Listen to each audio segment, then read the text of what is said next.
دەستخۆش سلامت بە.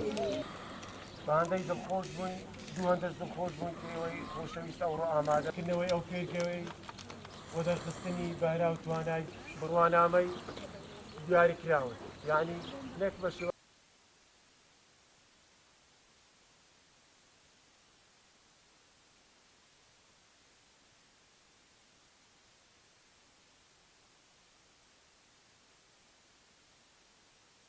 ئێمە ئەوڕۆ لە مەراسمەیە ئیفتتاحمان کرد بەکردنەوەی فێریەکەمانە دەڤەری سۆران دەوروبەری.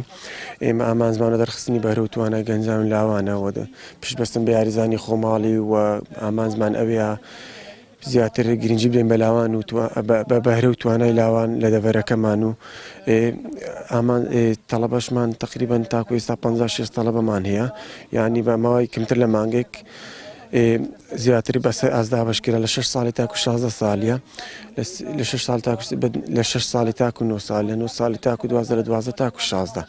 یعنی ئامان زمان زیاتریش بە دەرخستنی وەرشی و ڕۆشنبیری وەرشە پێکەوە، ینی بۆ یاریزانەکانی ئەو دەڤەرە زیاتر کێشە و شتێک مشاکلکە ڕوادا ئێستا لە ڕووی یاساکانەوە لە ڕووی ڕۆشنبیری وەرشەوە فێریان بکەین بە تەواوی و بنیادنەیەکی باش بنگۆشن. هەفتەی 3 ڕۆژ هەر سێک ئاستەکان پێکەوە مامۆستاکان دابەشەکەن سەر ئاستەکان و ڕاهێنانەکان 2 سەعاتە سەعات و نیوەک.